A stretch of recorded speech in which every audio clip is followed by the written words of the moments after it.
Hey guys, welcome to Shino's Arsenal. Make sure you guys are liking this video and subscribing to the channel. Get into it. On today's show, we're going to be rating Arsenal's transfer window. And I know it's not like exactly closed just yet, I guess, but it's all but done for Arsenal Football Club. So we can go ahead and start talking about it. So make sure you guys are in the chat box and let me know what you guys are thinking and all that kind of stuff. And let me know how you guys are in general, just like in life. Obviously, it's a community here at Shino's Arsenal, and I hope you guys are all doing well. You're enjoying yourselves. There's more to life than football. But yeah, I'm doing well. I cannot complain, but I can complain a little bit about Arsenal. And so I'm going to do a little bit of that. I'm going to try to be as, 360 about this, like every single angle, see it from every single side to try to provide balance and a clear kind of like view of the transfer window. And I'll also give you more of my emotional reaction to it because I do feel like most of the time, if you're like a normal like person, your first response to something is probably what you really feel and like it's fine. Um and so yeah, over the last couple of days, I do think that the like Arsenal fan base has been quite distraught for multiple reasons. The way that we're playing, not necessarily feeling 100% confident in how we're setting up the team in games. The Fulham result really didn't help. And then you get to the transfer window and I'll be honest with you guys, like after the Raya signing, I didn't really feel that confident that anything would happen because even though Timber's injury happened, like Arsenal are just not the type of team to go out there and like panic buy or so I wasn't really feeling confident that anything would happen. I was like I wanted something to happen because I feel like we needed more players, but I wasn't confident that it would happen. And so over the last couple of days, I have been just kind of like, watching people kind of panic about like, where are the signings? I'm like, guys, they're not happening. Like, you've been an Arsenal fan long enough to know that we're not going to sign anybody. Like, what is the feeling deep down in your gut telling you? Your gut's probably telling you that we're not signing anybody else. And so I do want to rate the window and kind of talk about like, how it started, like the beginning, the middle, and the end, what the end result of that looks like. And ultimately, the most important question that I think we have to answer is, have we closed the gap on Manchester City? And then another question that is kind of after seeing other teams and what kind of business they've done and how they've looked at the beginning of the season, have they closed the gap on us? And I think that'll give us a better feeling of like whether or not we did a good job in this window because we're trying to win a title. Like I just think that that's like so obvious. Like we're trying to at least compete for one. And I think Manchester City are pretty much in the same position that they were last season. There was a lot of like weird talk about them being weaker this season. Like, this is Manchester City. We've been watching them for 7 years under Pep. Like, this team is never weak. Even if they have players out, even if they lose players, players come in, players go out, they're always strong. So when people are like, oh, they're going to lose Mahrez, they're going to lose so-and-so, like none of that really matters because they're such a well-run club that they just go into the market and buy somebody and it fucking works. And they also have literally the best manager in the world. Like, we don't need to be worrying about them getting weaker, and we need to figure out how we can get stronger and try to close that gap. And I think there's questions on whether or not we actually have accomplished that, because I think at the beginning of the window, it did feel like we were doing good business and we had done good business. I mean, I'm not going to go back and act like I don't think that Declan Rice is an outstanding signing. I'm so happy that the club got that done. And Timber was out of the blue. I never thought that we would sign him, but he just slotted straight in. He looked like an Arsenal player and he definitely covered multiple positions at a very high level. And I think that that's, we have somebody like Tamiyasu who covers multiple positions quite similarly to Timber, left back, right-sided center back. But there's definitely a big quality gap between Timber and Tamiyasu. And we've seen it, so Timber for like 40 fucking million was an outstanding bit of business, right? And then you had the Kai Havertz signing. I think we'll have probably a longer conversation about that. And then Rhea, who I still think is a very good signing for Arsenal, especially with some of the data that's been coming out over the first 3 games. This data does marry up very well with what we saw from last season, in that Ramsdale is underperforming in terms of the goals that he should be saving. He's not saving them. And Rhea is the type of goalkeeper that saves more than what he's supposed to. And with it being a team that only gives up maybe like on a good day 1 or 2 opportunities for the opposition, the goalkeeper has to make sure that that doesn't go in. And right now, it feels like any chance that the opposition gets in a half decent spot is going in the back of the net. And so I think Rhea is the type of signing that people are forgetting about, because goalkeepers are not exciting signings, let's be real. But getting somebody in there that I think, if you're in deep down, if you're honest with yourself, you probably just will say the truth that he's better than Ramsdale, is a good move for Arsenal and will make us better once he's in the team. But yeah, it's an odd feeling right now, because the way that I think the fan base is feeling now, like, is quite different to how we felt 3 games in last season when the transfer window was kind of at closing and stuff like that. So yeah, I think there's a conversation to be had, and I'm ready to have it, So let's go. Let's see what you guys are saying. Um, the Femi says, I don't think we need to panic and sign a player just because someone is injured. That's interesting take. Unknown C says, Ramsdale gives me Chesney vibes, to be honest, high potential but underperforming. Subdude says, congratulations, Eddie, on his first England call up. It shows that he's raising his level. And the funny thing is that, like, I tweeted on Twitter, obviously, or X. I'm never calling it fucking X, okay? But I tweeted that, like, I'm happy for Eddie, and people were like, yeah, right. Like, and I'm like, I'm not a child. Like, I may not think that Eddie is always our best solution up top, and I'm very vocal about that. But I don't hate the kid, and that is a very big personal achievement for him. And quite frankly, I want I want as many of Arsenal players playing for the national teams. And so I am very happy for Eddie Nketiah. Like, despite me not always being his biggest fan at Arsenal, like, can we not be grown-ups about this? Like, why would I be, like, upset about Eddie getting a call up for England? I'm not even English. I don't care. Like, like, what the hell? But yeah, such a good achievement for him. Like, it does kind of feel like, Tony out, Eddie in.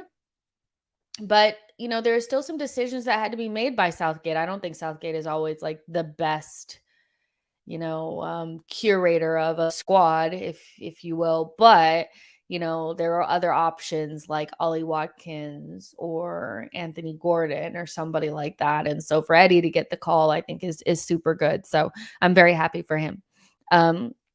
Boy says, is Arteta going to actually play Walters and give us a chance to rectify our fullback positions? That's a good question.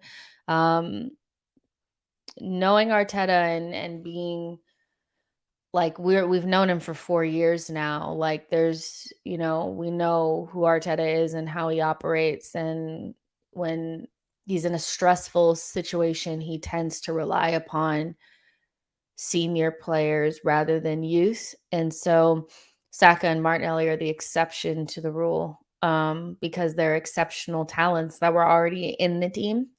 But when he's under stress, he tends to go for the more senior options. So even though Rule Walters is somebody that I do think we should start to integrate into the team early doors in the season, because you never know. Like, that's how Saka got into the team. Like, you're desperate, you need to bring somebody in, and they start to show some promise, and you just keep playing them.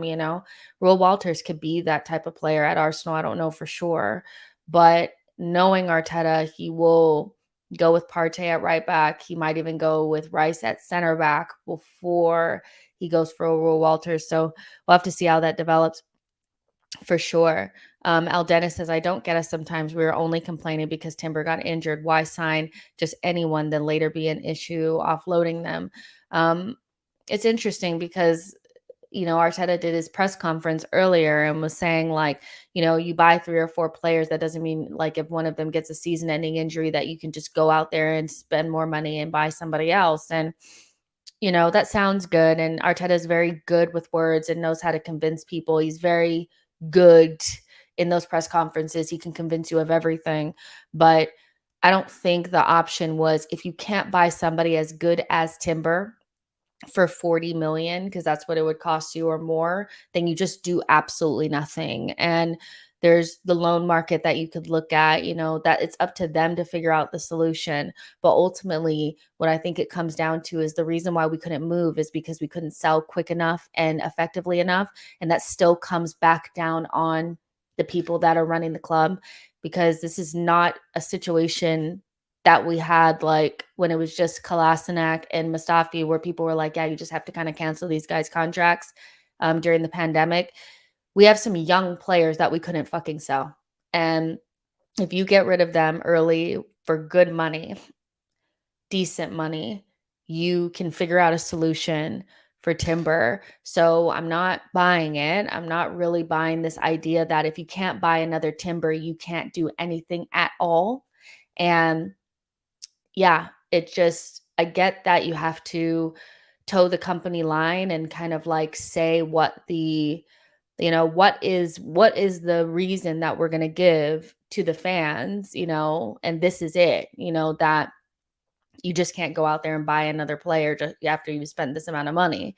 But I'm not dumb. I can use my own thoughts, and like, there are other solutions, and we could not use them because we could not move players on. And that is still goes back on the club. Like, at a certain point, it's not just these players are crap, you can't move them on. Like, I'm very shocked at the way that we could not do anything with Nuno Tavares and Sambi. I think these are young players with potential. Like, even though they're not amazing, they weren't amazing for Arsenal, they could be amazing for somebody else. And to not be able to like garner any sort of like interest for Sambi really, and Nuno, and have to like revert to loans, for me, is when there's players that haven't even been a part of first team setups that are going for 20, 30, 40 million. Like, there's something smelly there, So it really goes back to Arsenal not being able to take care of business quickly and effectively. This is on the club. And like, I know that they want to formulate some sort of, reason why they couldn't do anything. Their hands were tied. It was out of their control, but it's not out of their control. Like, they could have done something. Like, it didn't have to be go buy another Timber. But I get that it's a nice, convenient excuse that relieves them of any sort of responsibility and makes fans feel comfy knowing that they can say, well, there's nothing we could have done about Timber, because that injury, it's coming. That defensive injury is coming. And when it comes, people are going to say, well, we couldn't buy anybody because we couldn't buy another Timber for 40 million. I'm not buying it. Amon says, defensive depth has cost us to lose on our targets 3 seasons in a row. Timber injured is unlucky, but we have had 3 weeks to go and buy a defender. It's so depressing. I've had people tell me that, you can't go get defenders on loan because, nobody because they wouldn't be good, and we don't want to just get anybody. And I'm like, so you guys are really like buying into this idea that there was nobody on the market whatsoever that you could have got on loan that was better than Rob Holding? Because that's what we're trying to replace here is like a right-sided center back or a right back, a right-sided center back that is better than Rob Holding or a right back that is better than Cedric Suarez. That was the job, like you want to make sure that you don't have to rely upon either one of those guys. Um, so I don't think it's that deep. Like I don't think you have to go get another Timber. Um, Come on now. So yeah, um, but it's all opinions. Like some people are really, happy about the window.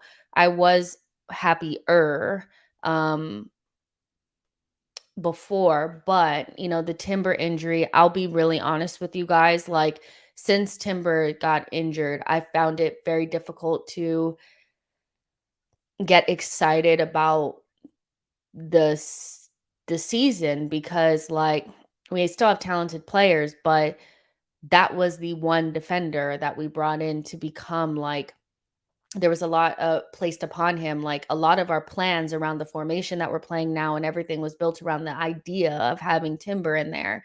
And like I said, like he's quality and also could cover multiple positions. And so he solved a lot of issues for us. With him not in the team, we are very much so in the same position that we were last season.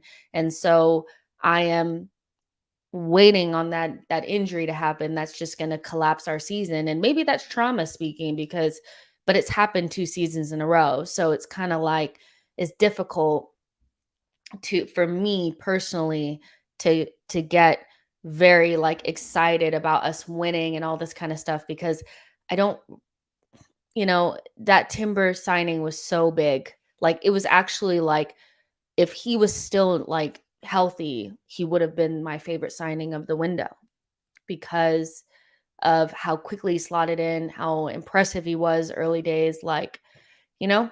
So it's hard. Like, I think obviously if I had seen us play well in the first couple of games, that might have helped as well. But, the Timber injury has really deflated me personally. And I'm finding very difficult to get excited about this season knowing where we're at, so yeah. Lord Gunnar says, feels like the club is creating an excuse not to challenge. Our language and posture has changed since Timber has got injured. Um, Lord Gunnar is saying, all I'm saying is don't bite my head off. Sergio Ramos is a free agent. I hear what you're saying. Not necessarily sure that that's like what I would go for, but the one thing that I will say about this is that, you know, I like to read between the lines and stuff like that. I'm not 100% sure that Arsenal are pushing in a way through their actions or through what they're saying to win the title. Like I felt like that at the end of last season when, I went to the Wolves game and um Arteta was speaking and, he was talking about how we have to get this great club back to where it should be, but let's enjoy the journey and all this kind of stuff. And I'm just like, we really are a club that dances around speaking very clearly, concisely, and like very clearly about what we want to do and what we want to achieve. And I'm not sure that I'm getting the feeling that Arsenal are desperate to win the title, feel like they can win the title this season. I wonder if this is a stabilizing season. I'm wondering if they feel like the best thing to do is just try to make sure that we maintain our Champions League status. Um, because nothing about this window for me said, some of it said that we were going for the title, but nothing about like beyond that says that we're going for the title. And nothing about what they've spoke about. Like it's all enjoy the ride, enjoy this, like enjoy the process, but blah, blah, blah. And I just feel like a team that's really trying to win things is not shy in the media about saying we're trying to win shit, And I've yet to hear anybody say it this season. It's weird, except for the players, kind of. So yeah, Boy says, I actually hope Arteta gets forced to play Walters same way Wenger was forced to play Bellerin when Debussy went down for a season. It will make us better for next season. I don't mind Walters being integrated in. I think that's better than playing a Cedric. I'd be disappointed if Cedric got that last spot and Will Walters was sitting like not in it, because we gain nothing from having Cedric in the team, or we potentially gain something from Will Walters being in it. So yeah, I'd prefer him to be in it, but you know, who knows? you know, um, let's see. Damon says Sambi and Nuno had a say where they want to play and not take a pay cut. Players are very influential. It's not a bad move in loaning them out, and hopefully they perform well and Arsenal recoup money. Maybe, but I would put money on those two players playing and us seeing them back in the summer and having a difficult time moving them on. I think fans are a little bit too easy to like roll over and say, well, this is just fine, keep loaning them. Um, it just for me is like when I'm looking at other clubs being able to sell young players for decent fees. Um, we can't sell older players, experienced players, young players, talented players for good fees. Balogun went for lower than he should have, and I think it's a club issue. I don't think it's necessarily a market issue or anything like that. I think we are not great at selling, and we have not beat the allegations yet. Um, so they need to create an environment where people perceive Arsenal as a place to get talented players to buy. And that is up to them to create that. And some of that starts with buying the right players and also managing them in a certain way where people are not completely put off by the players and they become a last ditch. Like Sambi is not an awful player. Like he's not. He needs the right environment and the right system to play in, and he needs some PR. He needs some PR. So yeah, it's one of those. But let's really get into it. We're just kind of like chit-chatting right now, but let's start off with the beginning of the window that kind of started off more with players re-signing for Arsenal. Like we know we had like Ramsdale and Martinelli sign new deals. Gabriel signed one like midway through the season as well, like in November.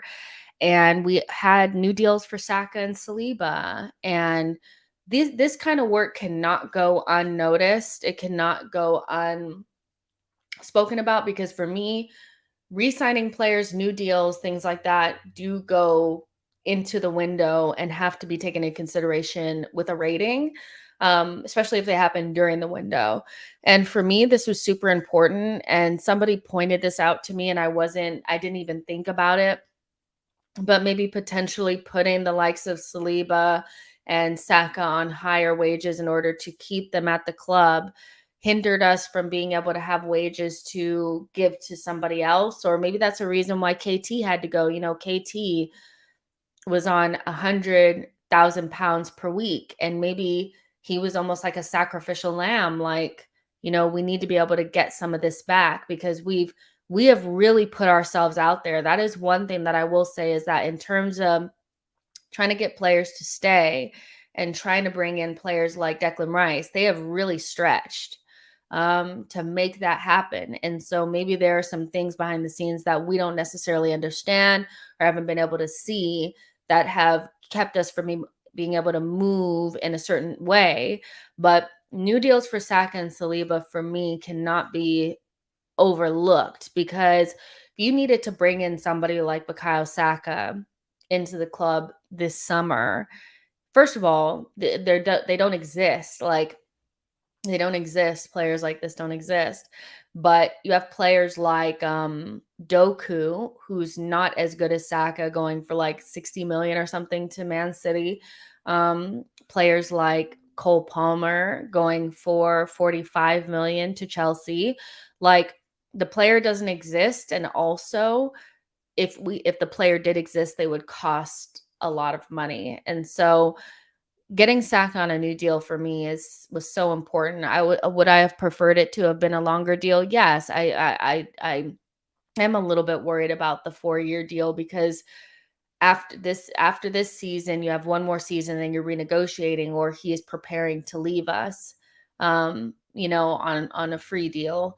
And that is a scary prospect, especially when you know that the key to keeping Bukayo Saka here is winning big major trophies. And that is very difficult to do when you're going up against Manchester City and every other team, and you're going into the Champions League as well. So getting Saka on that new deal was super important.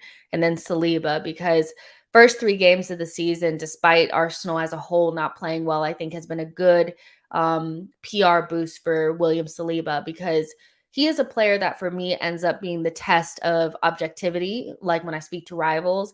Because if you're, as a rival, sitting there telling me that you don't see it with William Saliba, he's average, he's not that good, you, my friend, are not being objective, because William Saliba is probably the one player on our team that every single rival would love to have in their team. He is an exceptional talent. He could very well end up being one of the best center backs in the world. I've said that before. I'll keep reiterating it. I don't care how people feel about it. He is our highest level talent, I think, in terms of players that are 22 and younger. He has the ability, the capability, the attributes to become something very special. And those types of players, you do not want to have to go into, the market and have to go buy, because they're going to cost you an arm and a leg. And again, they don't exist. People thought that Fofana was on the same level as him. He's not. And he costs 75 million. Disasi, he costs 40 million. These are very expensive players. We got William Saliba for 20 something million.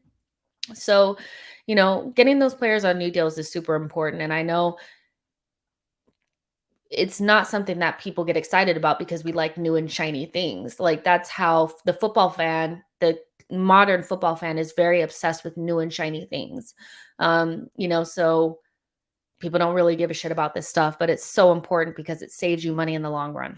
It really does. And those 2 players are completely special. And I'm super happy about, super excited about it.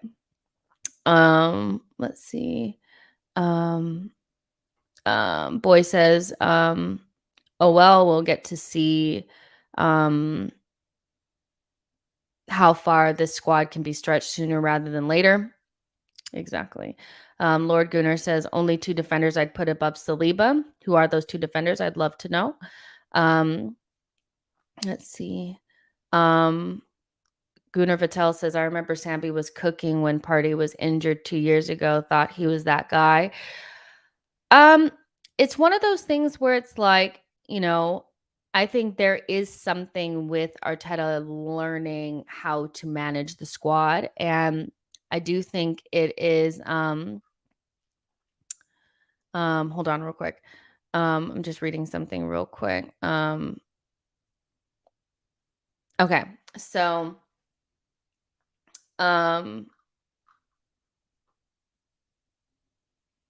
I just realized something. Wow, that's horrible. Okay, so there's a thing with Mikel Arteta managing the squad, the gray areas of the squad, the players that don't play all the time, making sure that young players feel valued and confident enough to go out there and perform. They don't feel nervous or scared to do their job. And I do feel like even though some of the players have maybe not come up with their end of the bargain, if that makes sense, they haven't put their best foot forward. I do think players like Sambi to have, come in, played really well early days, in his Arsenal career, stepping in for Thomas Partey. Player comes straight back in, and then we don't see Sambi for so long. He loses confidence, and that's it. Nuno actually came in and was playing much better, and then his confidence just kind of torpedoed. And kind of once he was taken out of that, Community Shield lineup, I think it was, or the FA Cup, it was one of those. And remember, he was substituted 25 minutes in, confidence gone. And so there's a little bit of, how do you manage players that aren't necessarily your favorites? How do you do that?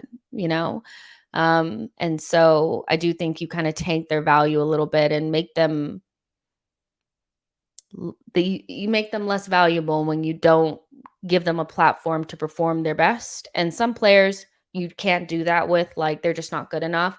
But young players like Sambi and Nuno and Emil, got to be careful with these guys because they can end up making you a lot of money or making you nothing. You know? So yeah. Um, let's see. Lord Gunnar says Virgil van Dijk and Diaz are the only two center backs in the league that can claim objectively better than Saliba. Fair enough. Fair enough. Fair enough. Jordan Davis says Fabio Vieira is a good player. If he bangs this season, that is like an extra signing. Yeah, but again, that goes back to managing the squad as well. Like Fabio Vieira had an excellent cameo against Fulham. And no, that doesn't mean he needs to turn around and start the next game, but it does mean that in order to make the most out of that cameo, he needs to play minutes soon, so that he can maintain that confidence. And it's going to be interesting to see how Arteta manages that for sure. 100%. Now, kind of already spoken about new deals. Just quickly, Ainsley Maitland-Niles obviously left the club on a free, so there's that. And again, horrible selling by Arsenal. Like you should have sold him for 15 million when Wolves came calling that one season. It's like once it's obvious that you need to get rid of a player, it's too late. You're not going to get a good fee for them. And it was like I remember at the time saying, like, why are we not taking this money? And people were, oh my God, Ainsley, like, you can't be getting rid of your academy players. You can't be doing this. And I'm just like, yes, you can. The academy is meant to serve the first team in multiple ways. And sometimes it's not by playing in the first team. Sometimes it's recouping a fee. And horrible management by Arsenal. Obviously, he tanked his own shit by wanting to be a midfielder, and he just like never was. You know what I mean? But Ainsley is left on a free, and I suspect that Pepe will probably follow suit. Not quite sure what's going to happen with Cedric, but I'm sure Pepe will go as well. We have loans.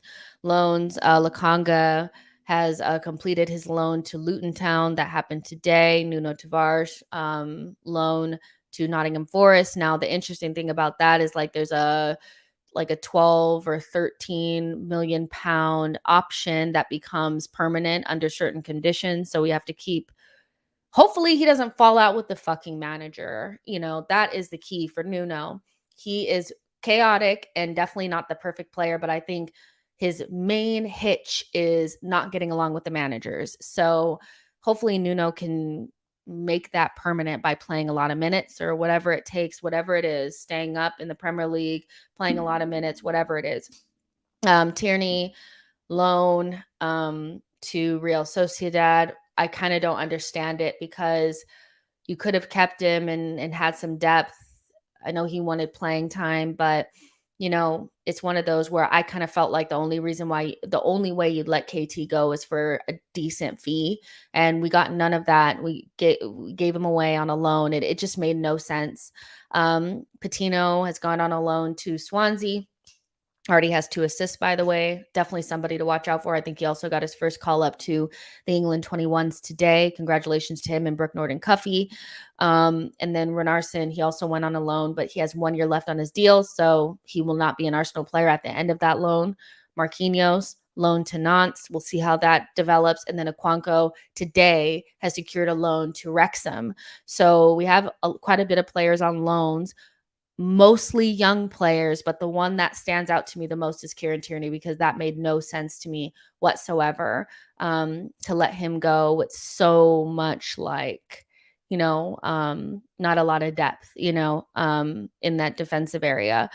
Boy says Patino loan is good, but he needs to be integrated into the team when he comes back. I think the only way Patino is integrated back into the team is if he's given a clear pathway, plus is signed on to a new long-term deal, one to watch. We know that the club has been, in recent times, been able to talk players back in, like Nweri and Eddie and Balogun. So it can be done. It can be done. But for me, Patino, they have to decide whether or not he's good enough or not. My naked eye can see a player that is extremely talented and probably characteristic wise, attributes wise, profile wise, fits left center mid for Arsenal very well, but physically has got to get up to speed. And so, good player, excited to watch him develop. I don't think there's anything wrong with the player going on 1-2 loans like early on if they're going to make it at Arsenal. Not everybody is Saka, but yeah, at some point you have to say either he's going to make it or he's not. So we'll know quickly whether that happens. But you're right. He needs to be integrated in the team probably next season if they do see a future with him, because he is pushing for minutes, which I think players should do, separately from Arsenal. I think that that's not a bad thing. Lord Gunnar says, I like Marquinhos. I have yet to see anything from him to say that he's a lost cause. I think that's the thing, though. It's like you haven't seen anything that means he's a lost cause, but you also haven't seen anything that makes him stand out or would make me second guess buying a winger. I think with Marquinhos, like he looks like a player that we got for £3 million. Martinelli is the exception to the rule. It's very rare that you're going to buy somebody for £6 million and they just become a superstar unless you are Brighton, right? And so Marquinhos for me is neither terrible enough to be like slating him all day long or whatever, but not good enough for me to feel like we need to not invest more in the team and provide him with a pathway into the first team. I think a loan is perfect for him at this stage, to be honest. Stone that the builder refused said Lakanga, Nuno, Renarson, Marquinhos, all extremely questionable transfers when they happen. I think the thing about them is like, I don't really care about Marquinhos that much or Nuno, because the outlay for those players does not, I don't think necessarily prevents you from doing much, because like Nuno was like £6 million and Marquinhos was like £3 million. So I don't know if there was any opportunity cost from those, like there was another player that we could have spent that money and like, no. It's just annoying because you can kind of already tell that maybe they're not Arsenal quality, so there's that. Then with Lakanga, I think that's the one that stands out to me as one of the worst signings of this regime, not because I don't think Sambi has talent, but because it came from a recommendation from Vincent Kompany, and we spent 18 million on a player that was supposed to come in and really underpin Thomas Partey, and we've had to like end up like just completely throwing the player away because he didn't really fit the profile. Like, to buy somebody that's going to be a backup to Thomas Partey that has no defensive awareness, for me, is just poor recruitment. And, Vincent Kompany, like if I saw him today, I would slap him across his blockhead, because he told us that he was Yaya Touré's like next coming, and he is nothing of the sort, like not in stature, not in build, not in shit. And so we have a player now that has been misprofiled, that we spent 18 million on. And at that point, when we purchased him, 18 million was a lot for Arsenal. Like, we've just gotten into like the era of like £100 million signings. Like 18 million in the same window that we spent 30 million on Odegaard is a lot of money. So it's not a punt. And with the likes of Caicedo being like a £3 million signing that end up being like £100 million signing, or Lavia, coming from Manchester City's like academy, playing all day, every minute for Southampton, and then going to Chelsea for like 40-50 million. It's just poor recruitment. It's just awful recruitment. It really is. And so Sambi is one of those where I just don't know what the F we were thinking. Like, I really don't. Like, I really don't. Like, I really don't, but he's loaned to Luton. It's interesting because they're short. Like, they look like a team that is 100% going down. And is Sambi built for a relegation scrap? I don't know. I was talking about this in a group chat. He looks a little bougie for me. So I'm not sure that he's somebody that you want on the front line fighting to stay up. But I also think like the way that Luton have done things, it makes me feel like they're also not going to put up that much of a fight. So we'll see. We'll see. Lord Gunnar says, don't let Omri off the hook for Sambi. Yeah, like that's just awful recruitment. I getcha says Nuno and Marquinhos were probably signed to make money off of buy low, sell high. If that's the case, it's we ain't selling high. Like, I guess if you get the 13 million from Nottingham Forest, then it ends up being a profit for Nuno because we bought him for actually double, so it could work out. Excuse me. With Marquinhos, you bought him for like 3 million. So if you could get like 5, 6 million, that would be probably fine. So yeah. Um, Interesting days. Zich says, with the likes of Sam Biel, Nenny, Jorginho, all potentially off the books next summer, there will be spots in midfield for academy graduates. And I do think there has to be a pathway for Nweri and Patino in particular. Or Patino is a weird one because you have to get him on a new deal, but Nweri for sure. Like, I do think he's playing under 21s as a 16-year-old, but he just looks like he's beyond that at this point. I don't know if maybe you want to loan him, maybe he's not quite ready to step straight in, but you got to get him out of the under 21s. Patino is somebody that I think next season you could actually bring into the team and start to cook a little bit, just a little bit under the surface, not fully expose him, but yeah, there's definitely going to be some spaces there. 6 million says Marquinhos is on the bench tonight. I won't be watching, but yeah. There you go. Caleb says saying Sambi looks bougie is hilarious. I guess because I'll never forget the clip of Eddie telling him like all of us are not playing, like get over yourself. Like I could never, so it is what it is. So yeah. But yeah, we have players that are out on loan. Hopefully they do well. Hopefully we're able to recoup some fees for some of them.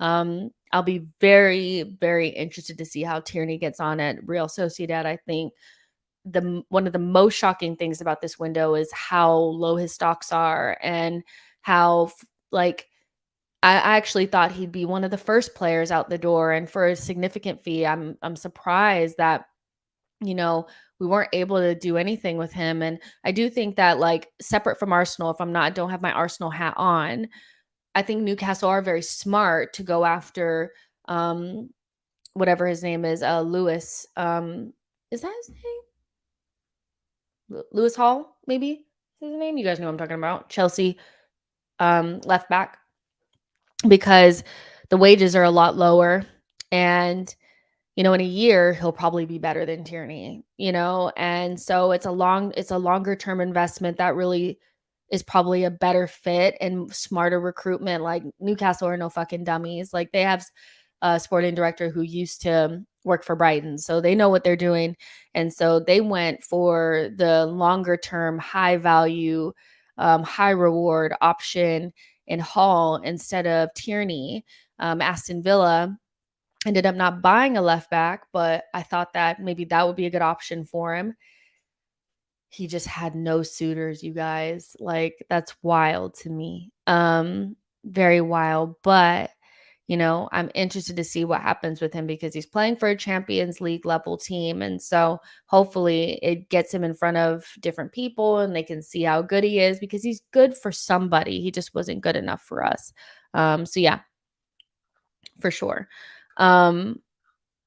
Let's see.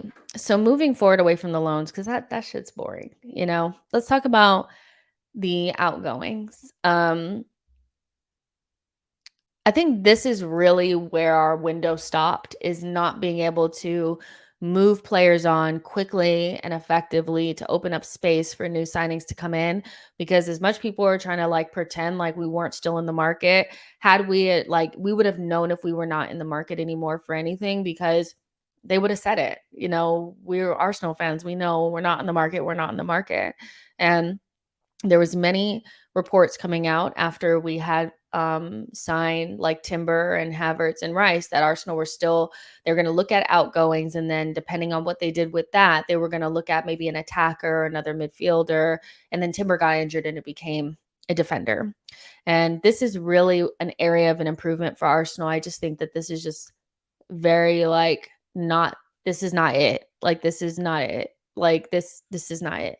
Um, but we sold Balogun for 25 million pounds. You guys know that like most of these figures were put in euros because he obviously is going to Monaco. So it was 30 million.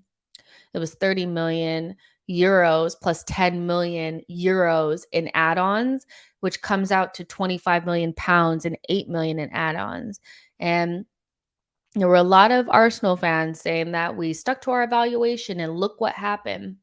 But we basically got exactly what Inter had offered. They offered 25 million um plus 5 anyway. And so theirs may have been a little bit less, but it's really not like we got the 50 million that people were saying that we wanted. Like with the sell on, we might be able to get just about there depending on how much Balogun is sold for. But ultimately, like, we just delayed something that we could have gotten done 2 weeks earlier anyway. And it just, we didn't really stick to our valuation and got that 50 million. Now, where I will give the club some leeway is that, like, ultimately when you're selling to foreign clubs, like, you're not going to get the same type of money that you would have gotten from a Premier League team. That being said, like, I still feel like people are giving Arsenal a lot of credit for doing like the bare minimum. I feel like most clubs could have gotten this for Balogun with the season that he had and anything like everything like that. So I'm glad he didn't end up at Chelsea or Tottenham or whatever, but this will only really become like a super sale if he's sold inevitably to the Premier League at some point for 70, 80 million and we end up getting that additional like 10 million pounds. Otherwise, like this was a very average sale. Xhaka for 20 million. It is what it is. Like he had 1 year left on his deal. An older player too. Like 31's not old, but you know what I mean. Oh my god. You guys.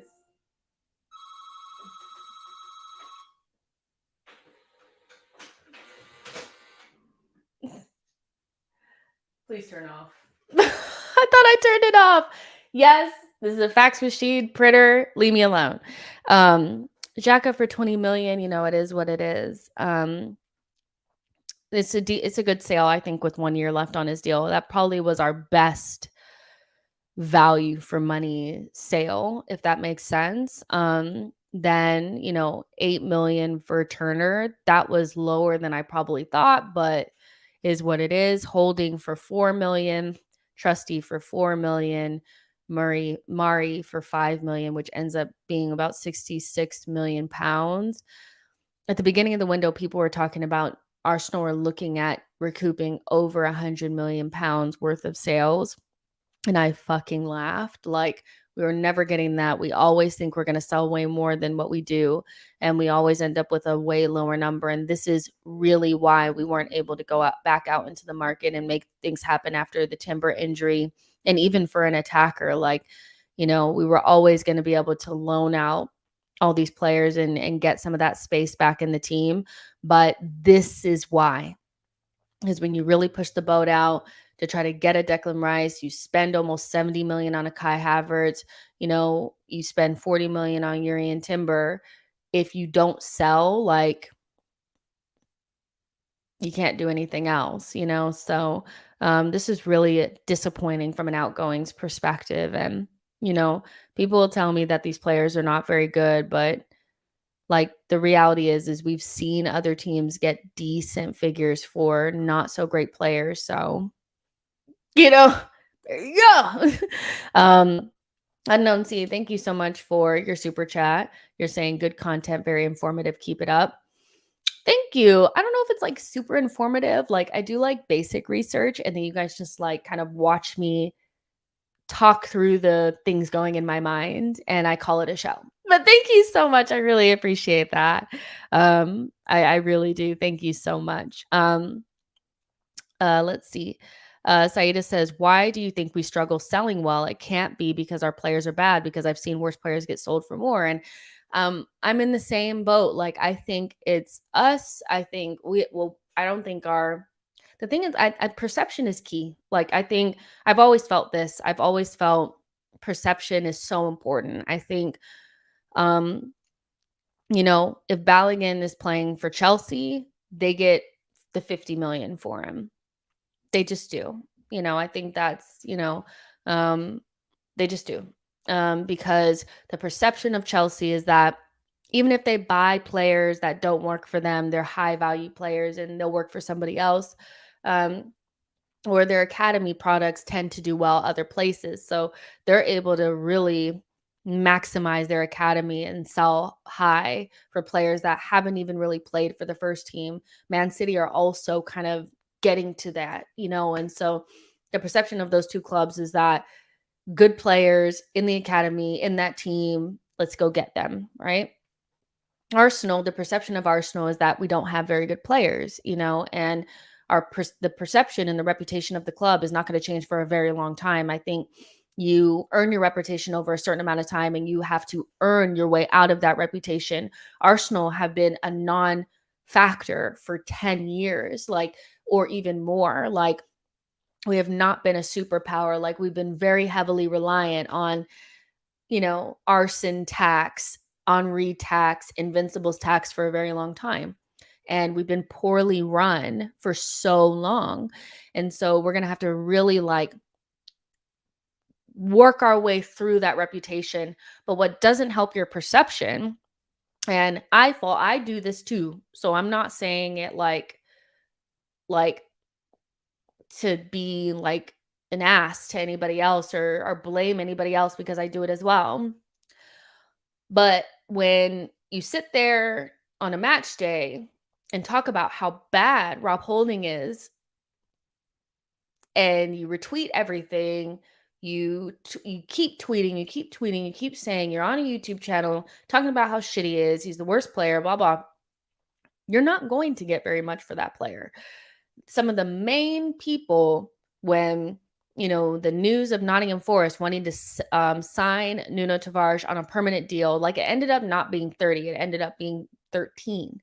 But when that news originally had come out, it was Arsenal fans that were out in like droves, like in mass, on social media saying, no, there's no way. Nobody would ever want him for that amount. He's so shit. Don't get him, Nottingham Forest. You'll regret it. He's awful. No way.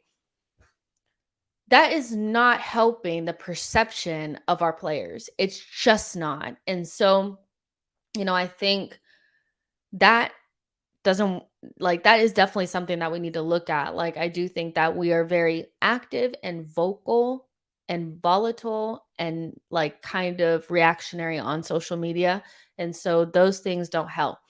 We talked about holding like a dog, so when Besiktas offered that 2.5 million, I probably would have taken that, because I didn't expect us to do anything with Rob Holding, because we had talked about him like a low down dirty dog for 2 seasons in a row. And yes, he deserves some of the criticism because he was poor and he was a big reason why both of our seasons have collapsed last 2 seasons at the end.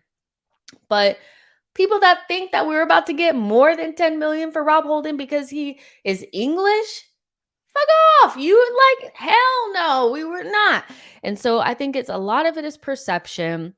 And then, so what I would say is, if I had to guess, I would say it's 60% reputation and perception, and 40% probably the people running the club. That's what I would say. Yeah. So yeah, nocturnal Gunner says, like, if you you can disagree, but that doesn't make it any less true. Shane says, Stan needs to sit with Arteta and have a serious conversation because his most recent press conference is bonkers. Yeah, I think he's in his insanity era for sure.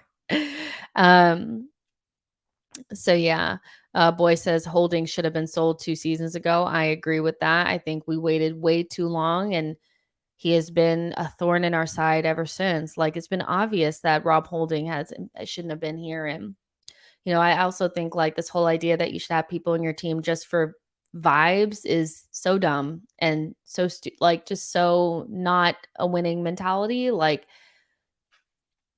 it's giving unserious. Like you can have good players. You can like what I would say, like if you want a good like if you want a player for vibes that fits the team that we have right now, it's probably more Jorginho. Like he's definitely vibes. Like he definitely has that coachy, jokey thing about him, but he can fucking play ball. Do you know what I mean? Like when he's out there, I don't think he costs us the way that Holding does. And he has so much experience that is valuable to the team that it just works. And so the Holding being a good guy thing and keeping him around for vibes when he inevitably like ends up playing significant minutes, for me was a fatal error.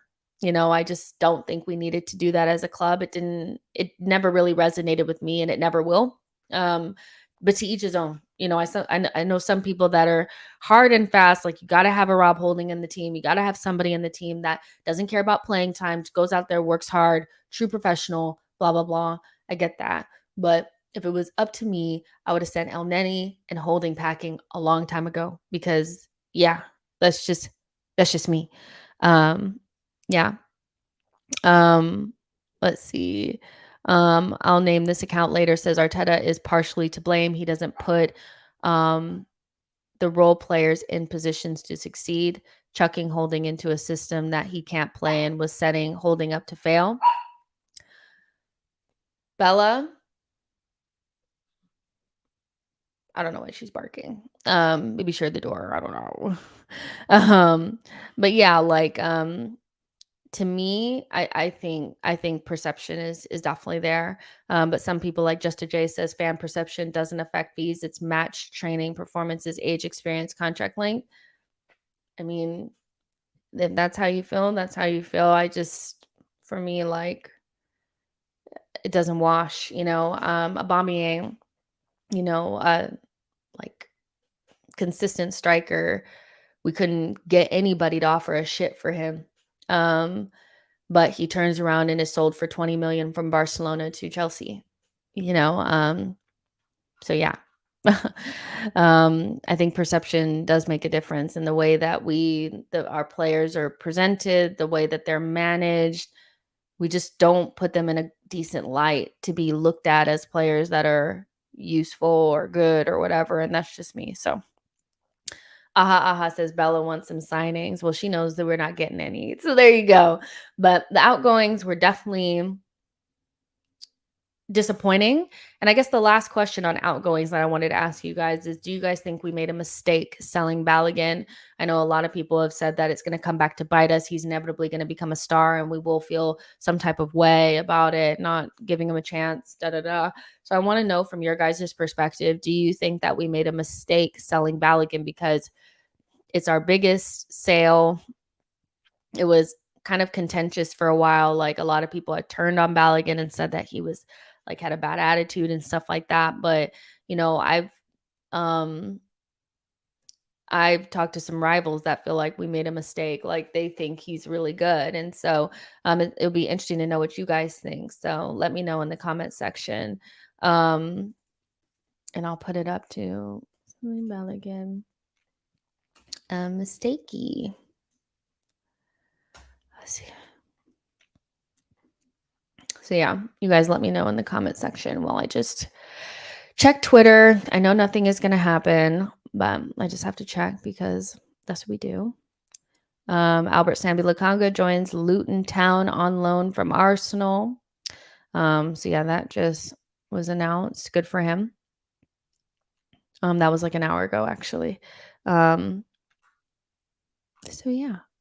Lots of signings on deadline day, and Nottingham Forest have bought a whole new team, which is so insane to me that they continuously buy new teams. Like I said, Aquanco has gone to Wrexham on loan, which is good. You kind of like have to get some of these guys out the door, and he was one of those ones I was like, what's going to happen to him? The deal for Paulinho and Bayern fell through, which was I think sad for Paulinia, if I'm honest with you. I think, despite me like being annoyed that he scored against us the other day. He is such a quality player and definitely should be playing in Europe in the Champions League for one of the best teams. I'm actually surprised that Liverpool didn't go for him. I thought he would have been the perfect option for a DM for them. And for his, deal to collapse at the last minute, to have done the medical and taken the pictures and then for it to fall apart, it's really sad. Like I actually feel bad for him, but whatever. Um, Agetcha says Balogun had to go sell when the stocks are high. Um, yeah, I think that's a good point to sell while the like iron is hot for sure. Lord Gunnar says, "Who says Balogun would come a star with us? Balogun is average right now. Big risk to bank on him for the future. He was competing with Eddie and came up short. That's telling." Good point.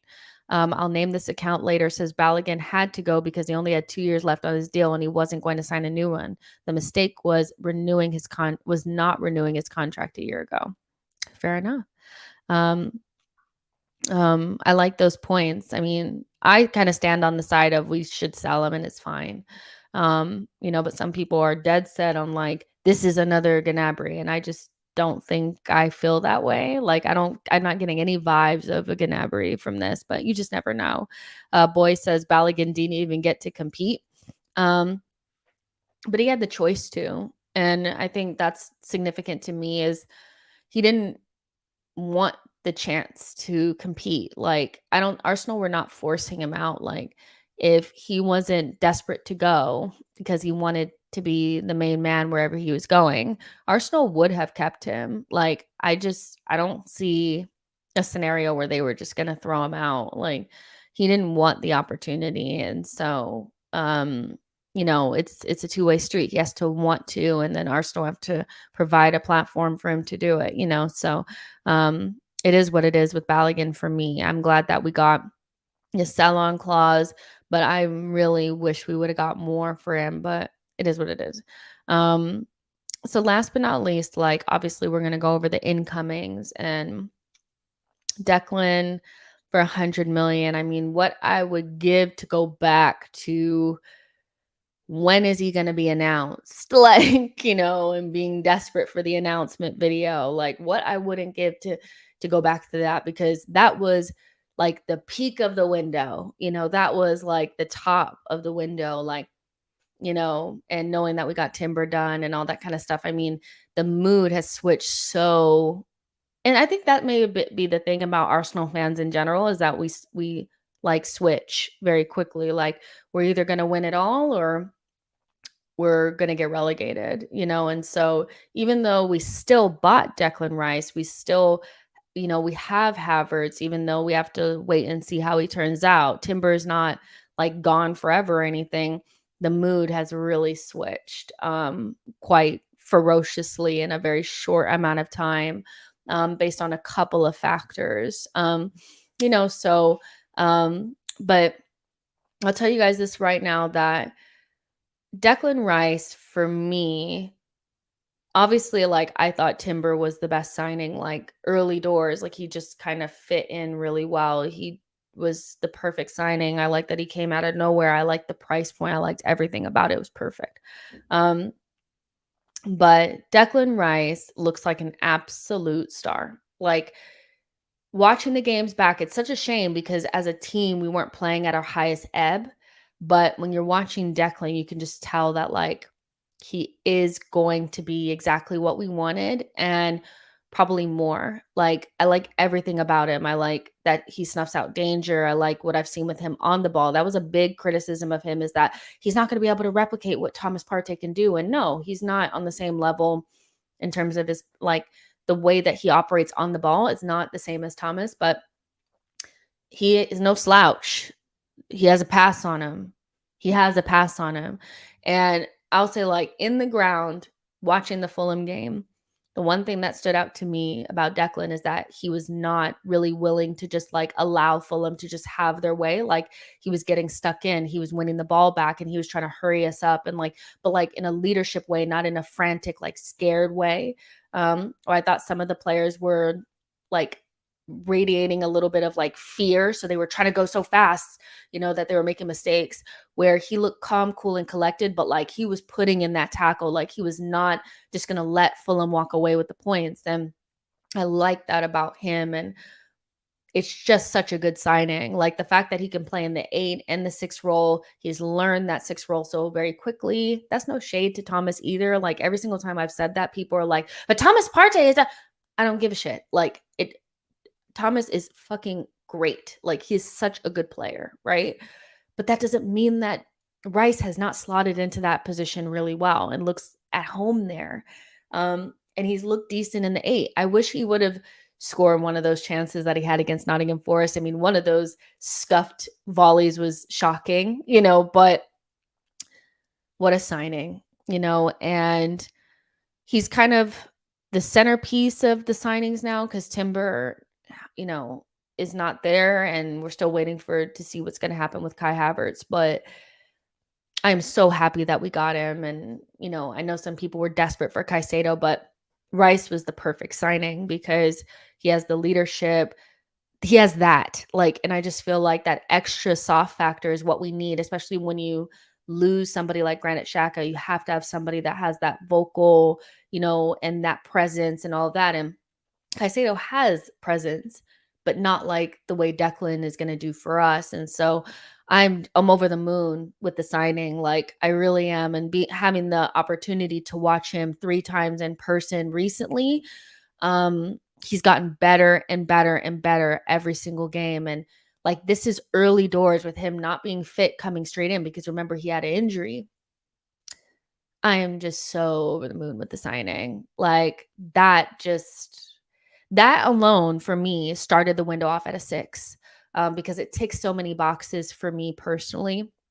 Going out there, getting the business done, like getting over that, like, your biggest ever signing, it being £100 million, like, it being the perfect profile, the perfect player, everything. Like it just ticks so many boxes for me. So it started the window off at a 6. And although I don't like at a certain point, I did think the window was at a 9. It's kind of went down a little bit more, but man, that Declan Rice signing was just, he's so good. He's so good. And like people are trying to make it seem like he hasn't been good, but I've been watching the games. I watched him back multiple times and I was in the ground. He's good, guys. He's good. And he's only going to get better. And I think he's really going to make the difference in the big games. I think that's where he's really going to show his class, because he has it about him. Like he has something about him. Like I love that guy. Like he's perfect for us. Manib says, Rice, I agree, Jess, is an excellent signing, but considering all the incomings and outgoings, I think we're weaker than last season. Only Deck, in my opinion, would start from the signings. I think it's hard to know whether we're actually like weaker yet, because like I also want to take into consideration that I still think that like I want to give the Kai Havertz signing a little bit longer, because like I'm not going to make a definitive call that like Havertz is like made us worse in 3 games. I think that if it was a player that we really wanted, we would give him more time, because it's a player that none of us really wanted. We're trying to make a definitive, conclusive decision on somebody really quickly to say, I told you so, or just to confirm your initial fears about it to begin with. And I don't think Kai Havertz has been great. I don't think that he's been anywhere near what some people are saying, like writing all these fucking threads about what his movement and shit in duels. I don't care about that. But that being said, like we have to give it more time, and we'll only really know if we're weaker when we've actually really settled in our formation. And it's not like Havertz is out there stinging out the joint and everybody else is playing at their very, very fucking best. Like, let's be real. Like some of our players have not gotten anywhere near their levels from last season. So I want to give it time. I think time will also tell whether or not Tierney is a huge miss. I think he becomes a huge miss depending on Zinchenko's fitness. If Zinchenko's fitness is decent, then I think it will be all right. If he ends up going down early, then maybe Tierney would have been somebody that you really wanted to keep around. And so, yeah, And then also, like, people are forgetting Rhea, and I still think it's an underrated signing because there's something going on with the goalkeeper situation. I just feel it in my gut that we need to make a change there, and I'm glad that we have the opportunity to make that change. So if we give Havertz time and he ends up being a good player for us, if Rice ends up being better than Granit Xhaka or just ends up being anywhere near the player that we think he's going to be, and Raya comes in for Ramsdale and ends up being a better goalkeeper, I think you can make a solid argument about us being in a better position, even though Timber's injured. But we'll see. And we also have to take into account that there's some players in our team that could potentially go to another level. And that's going to be important I think, for us is players like Emil Smith-Rowe, players like Vieira have to be nurtured into players that we can rely upon in this season. They cannot be guys that we're shitting bricks if they're coming out there to play in the game. And before Fabio Vieira came in against Fulham, there was so many groans, you guys, like so many people going like, oh my gosh, are we really going to do this? Vieira, game's over. And then he produced what he produced. So if Vieira, Nelson, ESR, and Nketiah in particular, and Kivior can kick on a little bit and become reliable members of the squad where we're excited to watch them come in because we know they have quality, I do think we become stronger. But I think it's too early to say that we've gotten weaker because we haven't seen the team even we haven't really seen it. Gabriel Jesus hasn't really been in the team. Zinchenko hasn't really been in the team. So I think it's too early to say Kai Havertz is done, flopped, terrible signing, and it's too early to say that we're weaker. But I get that we have some depth issues at the back, but I don't necessarily feel like that means as a whole we're 100% worse off. You have to wait, I think. But I get what you're saying. 110%. Like there is a chance that we'll get to January and say, yeah, we're weaker. But there's also a chance that we could get to January and say, yeah, we're really good. And I want to be open to both of those possibilities because I have to believe, right? Aha says if Timber was still available or not injured for long, then I'd have given the window a 6.5. The fact that Timber has been injured for a few weeks and we haven't addressed it brings it down to a 4. It's interesting that even with Timber, you would have given it a 6.5 because with Timber and Rhea, Rice, and Havertz, I was actually closer to like an 8 or a 9 for the window. I think I was a lot more excited about the window than you were in general. But there wasn't really a position that I felt like that we hadn't really I would have loved to get another attacker in, but it wasn't something that I felt like if we don't do it, we're finished. I thought if we didn't get another DM or midfielder, we're effed. If we didn't get another defender, we were effed. I was open to the idea of an attacking midfielder. Did I want it to be Havertz? Probably not. And I didn't even know we needed a new goalkeeper, but we do. We do. And I'm glad we got it. For sure. Let's see. Leonide says, Jess, agree with Arteta taking the M25 on school days. Guy was just talking nonsense. Like he's in his insanity era very early days for Arteta in his insanity era where we're listening to the press conference and we're like, are you hearing this guy? He's losing his shit. Yeah, that was interesting. People were saying that press conference was really good. I was like, is he okay? Like, what the fuck? Are you okay? He's weird. But yeah, it was kind of funny though. Lord Gunnar says Rice was actually a bargain. If we didn't pay what West Ham wanted now, then he'll leave for free next season and pick whatever club like he wants, like United, Chelsea, or City. We can't compete. I'm really happy that we got Rice, and for me, that was such a big signing that it really made the window quite good to begin with. But there's still some question marks. But I'm also not willing to stamp it like a failure until I actually see everybody back into the team. We settle on a formation. Remember, Gabriel hasn't really been playing. We don't know what the fuck is going on with that either. So we'll see. But Kai Havertz, so much focus on Kai Havertz, and the truth is that, like, we put it on ourselves, I think we bring in a player from a rival that has been like really bad for 3 seasons. Um, and Arsenal are under the microscope anyway because we were always going to be the main focus and the story of the season. Like we are the story. Like, will Arsenal actually win it this season? Will they be able to compete? Will they not? Because we were the having our story last season was like it makes them so much money. We are the focus. We are 100% the focus. If you don't know, they're mad that we got Rice because a player like Rice is not supposed to be at Arsenal. So they were always going to be very heavily focused on Kai Havertz because, it's the potential for something to go catastrophically wrong. And that could be the reason why, one, Arteta needs to be sacked, and two, Arsenal are failures, right? So there's all these narratives like intertwined in the Kai Havertz situation. And so it was always going to have a lot of eyes on it. And we're really getting the United treatment that like United was getting at the beginning of last season when they lost their opening 2 games.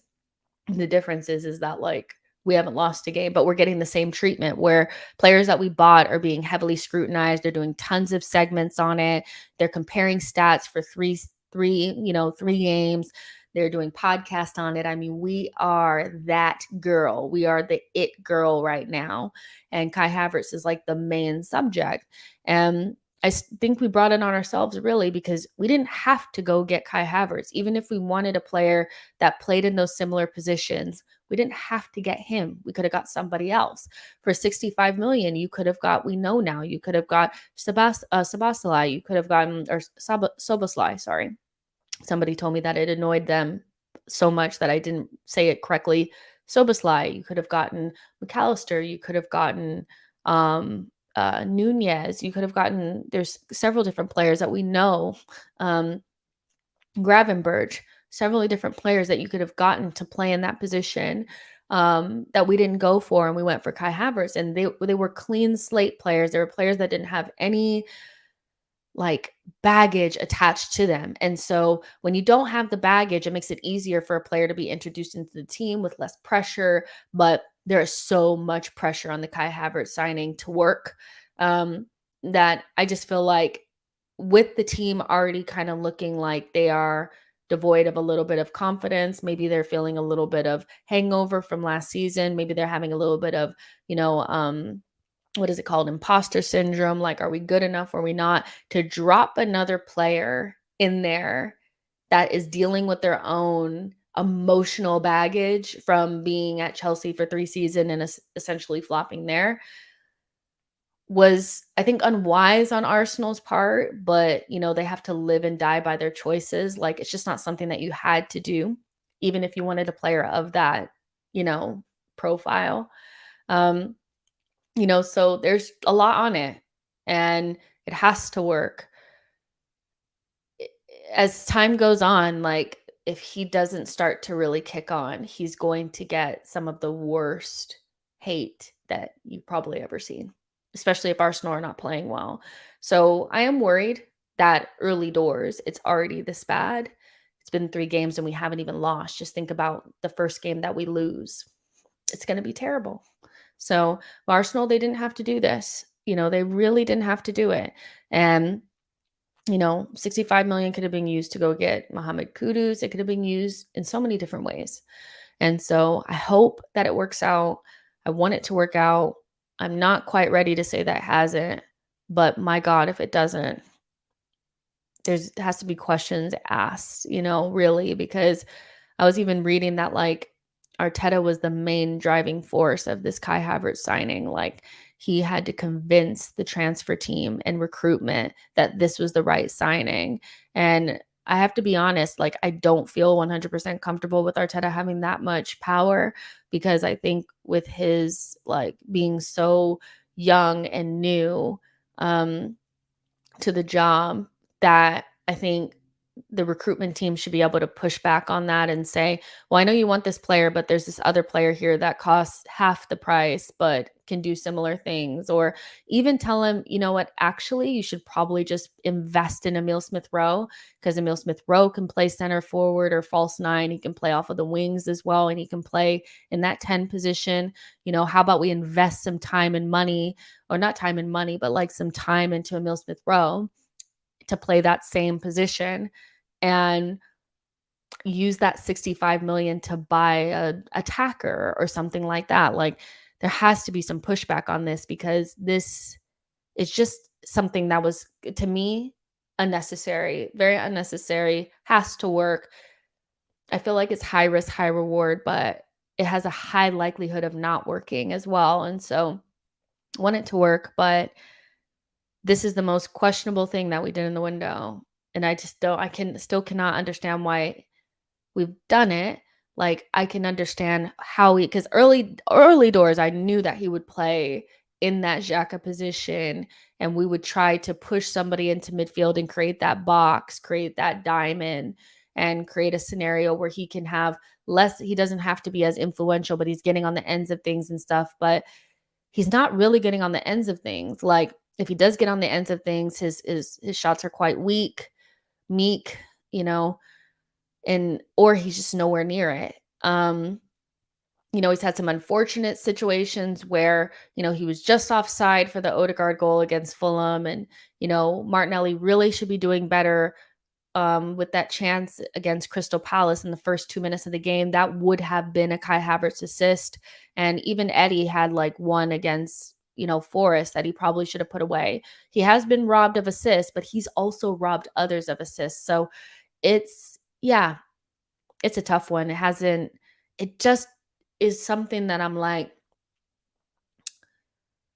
did we have to do it? No, we didn't. So yeah. Boy says Arteta does not like ESR. I doubt he likes any academy grads that are not named Saka. That's unfortunate, because I think Emil Smith Rowe is very talented, and I'm not quite sure what Kai Havertz can offer that Emil Smith Rowe can't at this juncture, beyond just being taller. Maybe Havertz is a little bit better off the ball, but I think in that position, what you do on the ball is probably a little bit more important. And the funniest thing was, you guys know, I try to keep it 100% with you guys. Like, I'm very much so, like, if I'm positive about something, I'm positive about it. If I'm negative, I'm negative. And one of the things that annoyed me the most was people were trying to make it seem like that boy does not have to score goals or get assists. Like, I had somebody say, what do you want more from him other than the duels and the running? And I'm like, well, he could score a goal. Football has not changed. If you play in the attacking positions, that is your job, is to provide goal scoring opportunities. You either have to be on the ends of things or you have to create them. And right now, I'm seeing somebody that is struggling to get on the ends of things. When he gets on the ends of things, like, he doesn't quite get a hold of the shot. And he's not he's all right. Like, he's just all right, but he doesn't look like a 70 or 65 million pound player, and that's wild. Shane says ESR is levels above Havertz. I mean, if you wanted somebody kind of like that, I mean, he's not perfectly the same, like, obviously, because no player is exactly the same. But if you wanted somebody like that, I do wonder why you didn't just invest in Emil Smith Rowe. Um, yeah, it's strange. Anton Dunn says he could get past people that would also help. Let's see. Shane says Havertz will go down as one of our worst ever players. I really hope not. I really want it to work out. I really want it to work out for sure. Because it has to. It has to. It just makes no sense. Lord Gunnar says, for me, Arteta has to make Havertz work by hook or by crook. Exactly. It was just, yeah. Let's see. Boy says, no one wanted Gravenberch. He was a project. Let's not pretend people were reluctant to get young players. But the difference, Boy, is that even though, like, first of all, both Havertz and Gravenberch are projects right now. Like, Havertz is not, he's a project for Arsenal because you have to tear it down and build it back up because his emotional baggage is so heavy that you have to rebuild the player. And I don't like bringing in players that you have to rebuild. Like, I feel like that is an unnecessary, like, that's so unnecessary for us at this stage where we need to be bringing in players that lift the team. The team don't need to be trying to lift that player like that. I feel like that is just so ass backwards for Arsenal right now. And so both of them are projects. Both of them need help with their confidence and stuff like that because both of them made poor moves. But Havertz's move was 3 years past, and like Gravenberch was only there for a year, and Gravenberch also only cost 40 million. And so if I have to get a project that needs some rehabilitation, I'd prefer the guy that cost a little bit fucking less, didn't come from a rival, so I don't have that extra pressure of him coming from somebody else. I mean, Gravenberch can go to Liverpool with a fresh start without having any bullshit attached to it, where Havertz, all of his bullshit is attached to him. I mean, it is a wild signing to make, you know, but people are telling me that in a couple of months I'm going to eat these words, and I want to eat these words. Like, I don't want to feel like that. Like, I really don't. Um so yeah. Clock Orange says Havertz is playing as a second striker but is not working as Partey is unable to cover in defense also affects the play. Havertz should play in the forward line. And something that you've seen is that, like, we're so predictable with, the thing about Zinchenko is that even though it's predictable that he's going to invert and get into the midfield, um one, like, last season it was so much easier to cover his side because Gabriel is really good at covering. Like, Gabriel was playing two positions. He was playing left back and left-sided center back. He did so well doing that. But when Zinchenko goes into midfield, it's worth it because he can find those little pockets of space. Like, he's so mobile, and he's so different in midfield than like Partey. Partey is very easy to read because he's not really going to move from that spot. He's not going to overlap. He's not going to underlap. He's not going to go all the way to the other side. He's basically just going to stay in that one spot. And if you can kind of put a couple of bodies around him, you shut off that access to midfield. So then you just have Declan Rice there. You can stop him as well. And you leave Havertz open. And, there's nothing to do. It also hasn't helped Havertz that he has nobody to run off of. I think playing with Martinelli and Nketiah is never going to work with him because all of them want to do the same thing. They all want to get on the ends of things. They all want to get on the ends of things. They want to run into space. Like, they're all trying to do the same thing, but there's not enough guys that actually want to get on the ball. So, I think he's suffered from not having Zinchenko and not having like Gabriel Jesus. But that being said, with Partey trying to invert, once you shut that down, you shut our midfield down. And you're putting way too much stress on Declan Rice because he has to do way too much heavy lifting. So it's just not something that's working at the moment. It worked better last season, I think, because, like, I know it was last day of the season, but like, he was coming into midfield. Wolves weren't giving him that much access, but you had Xhaka there, and Xhaka is a lot more comfortable coming deeper, receiving the ball, getting involved and stuff like that, where Havertz kind of like wants to just kind of stay in that area and float. And so they're so different that, the balance is a little bit like, and my anticipation going into the season was that either Timbers and Zinchenko would be there inverting, not Partey. And it hasn't worked. So yeah. Manib says the thing is Havertz was an excellent player in the Bundesliga, but then again, a lot of Bundesliga players just couldn't make it in and adjust to the Prem. Unfortunately, I think Kai is one of them. Yeah, I mean, that could be the case. That could be the case. That maybe he doesn't work out. I see that people are in the comments saying that Partey is injured. If he is, then he is. Like, I'll be really honest with you guys. Like,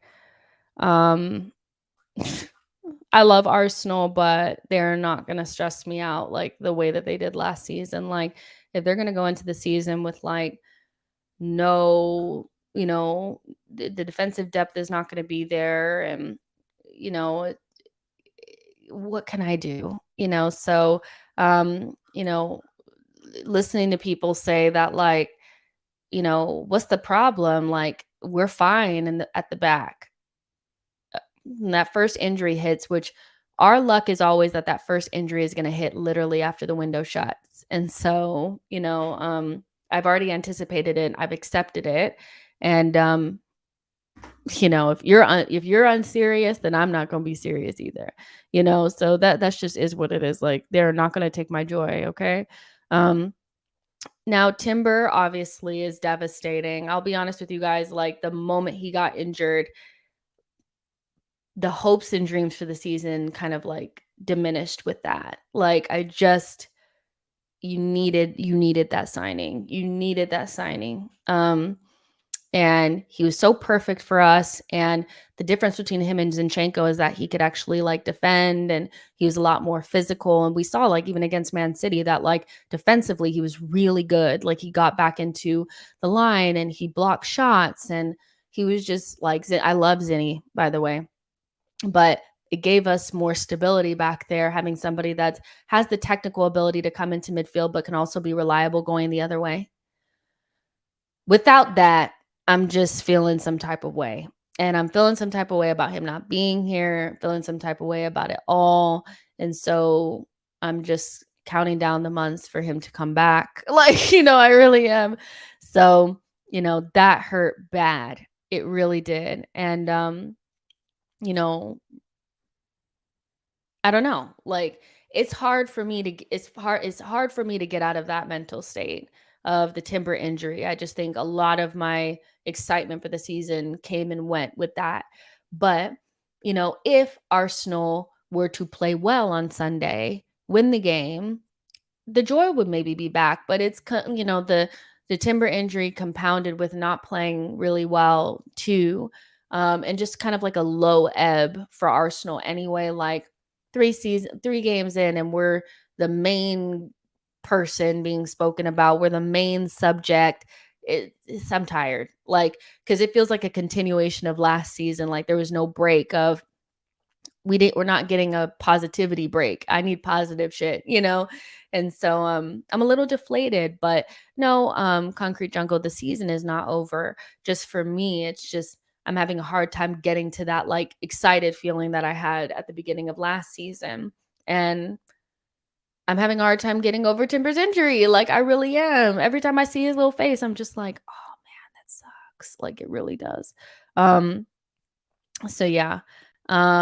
Mark Jonathan says, "What is with all of you? Stop being negative. It's 3 comes in, leave Kai, just give him time." Clock Orange says, "Might be Timber's injury is not serious. He may be back sooner, hence no signings." I don't know, man. I don't know. I don't know. I would hope so. I would hope so that that's what the case was, but I think it could just be the fact that we couldn't sell enough players fast enough and for enough money to bring somebody else in. I think it could just be that. So yeah, Shane says, "Just give me some of your calm because I'm stressed already. I don't plan on watching the Man U game because my blood pressure can't manage Arteta's Arsenal." And I mean, I think because I've had 2 seasons in a row of like from minute one, just complete emotional like attachment to the team. And like I went through the ups and downs, like roller coasters for 2 seasons straight, with both seasons ending very like sad. I just can't let myself go there again. It is what it is, my friends. I love this team, but they are not going to take me there again. They're just not. So yeah. But yeah, Boy says, lads, don't let Arsenal stress you. This season is Arteta's season to shine. His best laid plans must work this season. End of if it's not my stress, whatever happens. Yeah, I guess you can think. Yeah, it's one of those too. Like, you can't change it. You can't change it. But last but not least, one thing that I do want to talk about, just because I am so excited about this signing, despite you know, maybe other people not thinking it's that big of a deal. But Rhea was fucking needed, you guys. I'm telling you this. And this is from like somebody that loves Ramsdale to death. Like, I will defend him with my life. Like, I love Ramsdale. I really do. But I'm always going to keep it 100% with you guys from how I see it. You guys, like, I just think that, we're not getting enough from that position. The distribution is nowhere near as good as it was the like his first season. And he's not saving enough goals. And the statistics have said it for a while that he is saving less goals than he should be. So, like, I couldn't find the graphic right now to show you guys, but he is under his goal saving percent, or like his goal saving, like whatever, by 1.35 goals, right? So that's almost 1.5 goals that should have been saved by Ramsdale. That's a lot.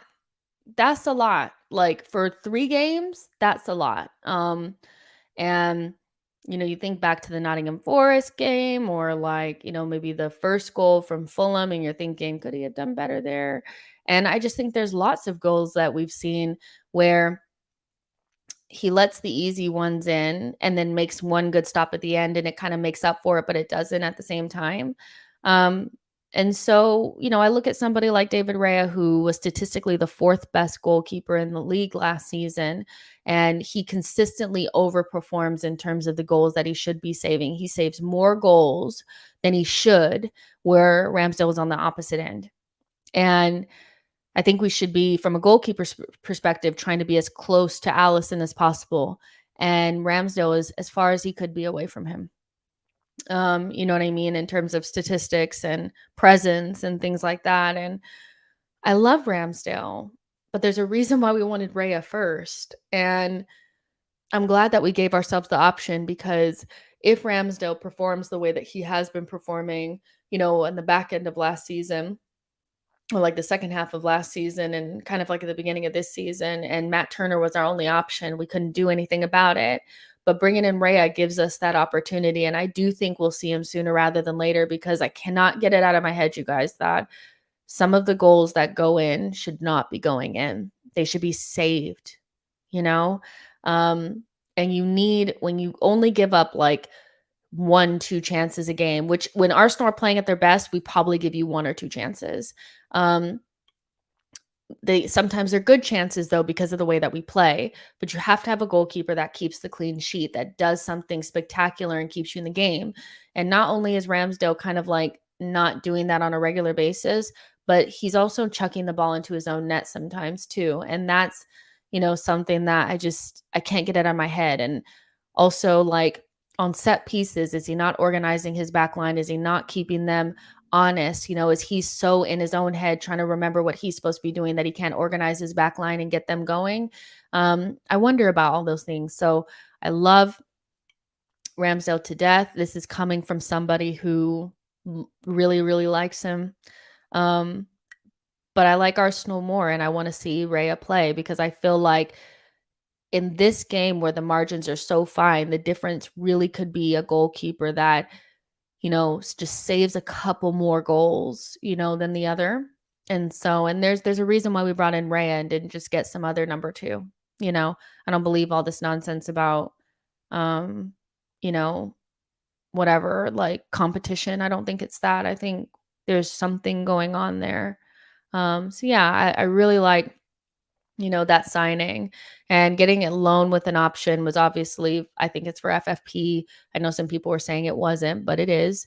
We didn't have the money, and Brentford worked with us, which was great. And so, I expect to see him soon. I really do. So yeah, there you go.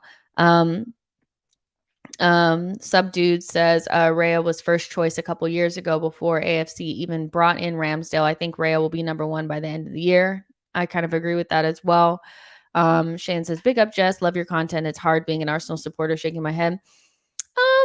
Yeah, I mean, it's not the easiest job, but I still wouldn't trade it for anything else. As much as Arsenal are a mess, but Arsenal are my mess, you know? So, um, um, this is the relationship that I'm choosing to be in, you know? So there you go. I love this club, and they give me a headache, but I wouldn't want to be anywhere else. Um, Boy says Ramsdale let fame of being an Arsenal player go to his head, and by the look of it, Arteta best fixed him up after getting rid of 2 goalkeepers for him. Um, yeah, it's hard, like, because we have, made some decisions, and well, they didn't get rid of Martinez for Ramsdale because Martinez was already gone. But I get what you're saying. Like, we've made decisions, and some have worked out, some haven't. But Ramsdale was very good when he first came in and took Leno's spot, but I think he's become complacent, and the entire team, I think, has levels of complacency, but he seems to have the biggest drop-offs because he can look like any kind of goalkeeper at some points where you're just like, damn, like, what the fuck? Like, because this is not the goalkeeper that we bought. But Raya is definitely somebody that I think is going to be playing some minutes. And I'm glad we have the option, because if we didn't, I'd be worried. Um, I'd be worried, for sure. Um, Miller says, Jess, is Arsenal toxic? Um, it is what it is. It's Arsenal. Like, that's the thing about supporting a club. Like, some people have never seen Arsenal be successful. So in their mind, Arsenal is always toxic and is the worst thing. And it's hard to be a supporter, where you'll find older fans that have seen Arsenal when they weren't shit. And then, George Graham came in and Arsene came in and showed, the club some success. And so they were happy about that. So even going through the bad times now, they're just grateful, and so they view some of the younger fans, including me sometimes, as spoiled. And so we have different fans with different experiences. So I don't want to say it's toxic. I think for the young fan, it's probably hard being an Arsenal fan.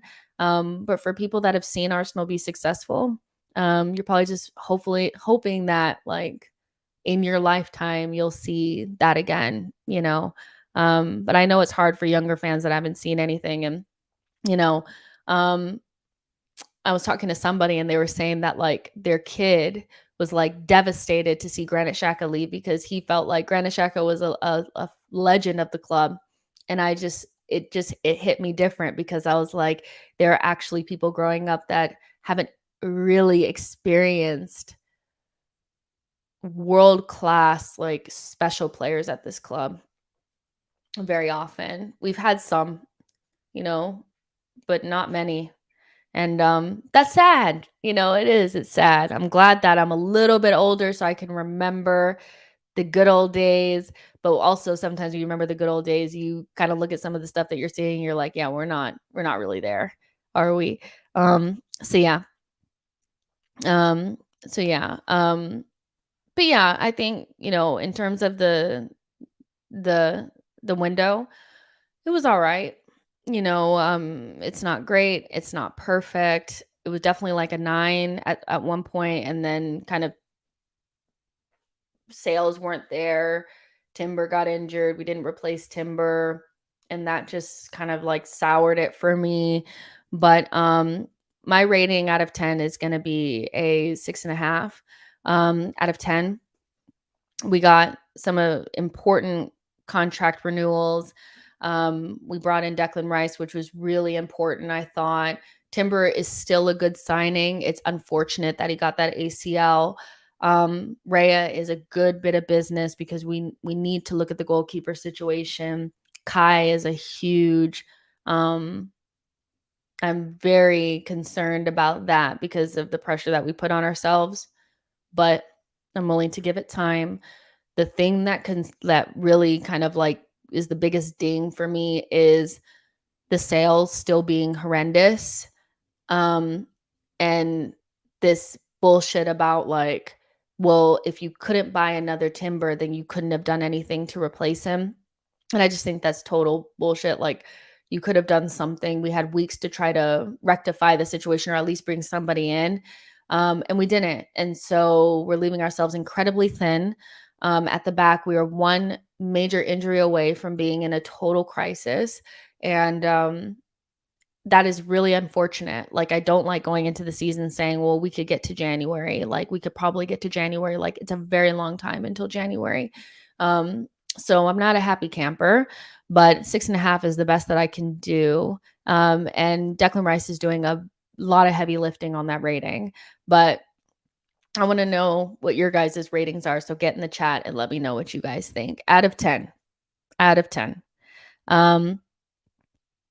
Let's see. Anton Dunn says Champs League as well. Yeah, I mean, tons of games. And I think there's uncertainty around some of the players as well. Like, oh, and I'll show you guys this. So this will make it a little bit easier. This is what we have. This is from James. So I didn't this isn't from me. Like, I didn't make this. James made this and I stole it. Sorry, James. But this is our depth. Actually, I should probably take the thing off, shouldn't I? Hold on. So this is what we have, Holding is gone, but Cedric is still there. We know Pepe will probably be canceled, but you know,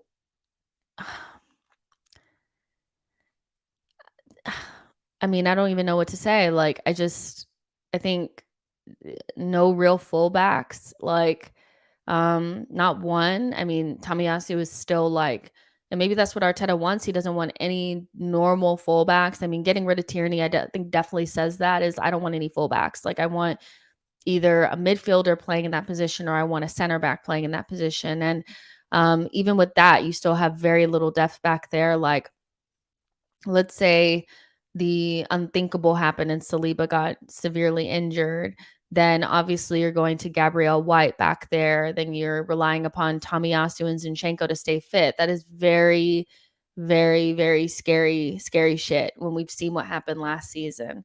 In terms of the DMs, like, I think that is as good of depth as you can find in terms of DM depth in Europe. Like, nobody really has Rice and Thomas Partey levels depth at the 6.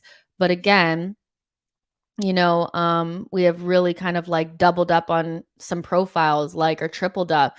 You have Jorginho, Rice, Partey, and El Neni. I don't really count El Neni, but he's there. You have Partey, Rice, and Jorginho, and then you have Smith Rowe, Vieira, and Havertz. Jorginho, Rice, and Partey are all DMs. How many DMs do you need? You only need 2, and then you only really need what? 2 attacking midfielders besides Odegaard.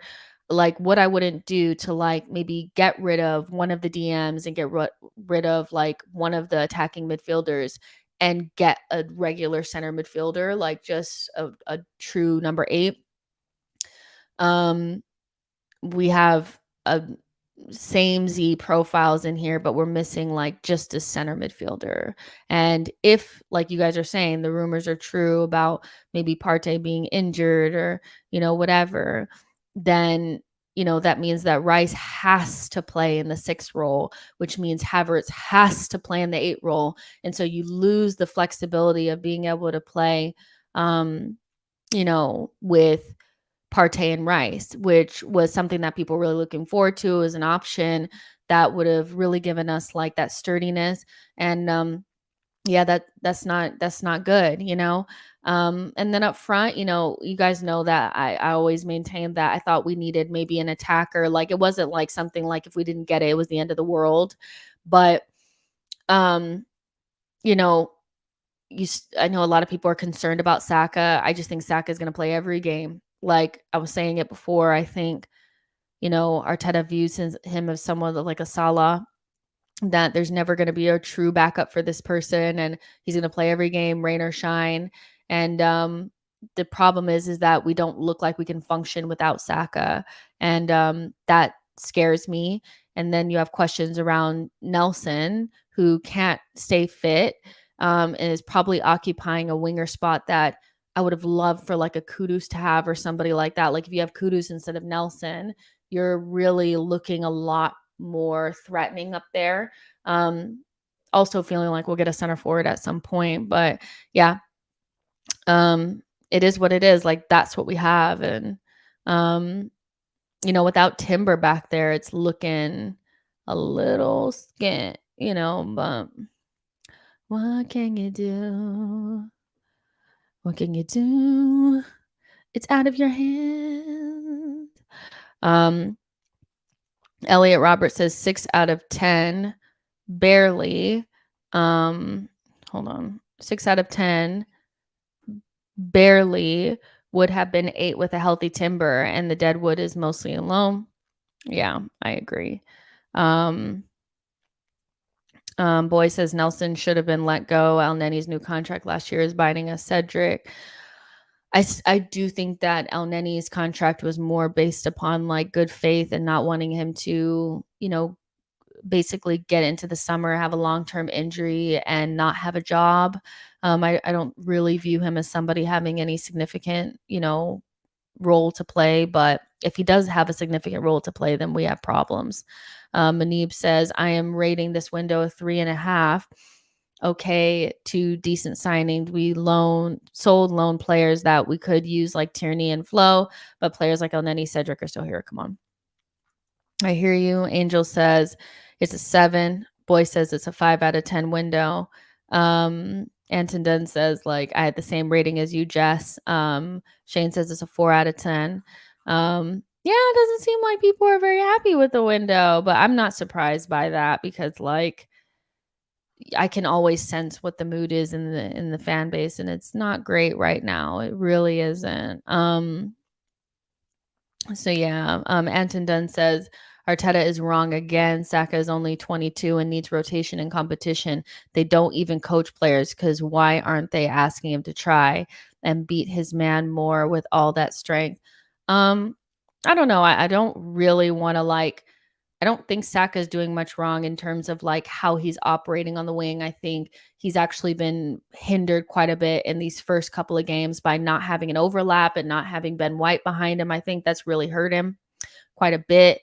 And I think Saka's pretty much doing as good as he can. Now, obviously, he made the mistakes against Fulham, but people are like, why don't you go in on Saka like you do other players? I'm like, because most of the time he's carrying us. Most of the time he's reliable. Most of the time, even when he plays bad, he's still better than most of our other players. So, I'm really not about to sit there for hours going in on Bukayo Saka. Like, I'm not doing it.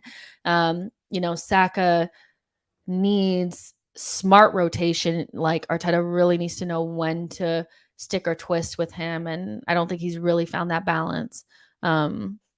Saka is going to be playing a lot of games this season for Arsenal and England. So Arteta needs to get it right. Coach Dave says 5 out of 10 window. Shane says Saka needs Benny Blanco and Benny Blanco needs Saka. I agree. Elisa says, let's look on the bright side. We've been looking forward to new intros from the under-21s. Walters and ACD would step up. Stone, that the builder refused, says if you watch Saka's comp for the Fulham game, he actually might have been our best player. That's the thing about Saka is like it's really difficult. I know people are like, why aren't you going on Saka? Because I'm just not going to, because like I can once I say he had a poor game, that's as far as I'm going to go, because I pretty much know like maybe the next game he'll have a better game, and his poor games are better than a lot of other people's. It's not really favorites. It's just more some players have more credit in the bank, and Saka has a lot of it, especially being so young. So yeah. Manib says, for me, a good window would have been Rice, Madison, cheaper than Kai, Ivan Toney, and Timber. Couldn't have gotten Ivan Toney, though.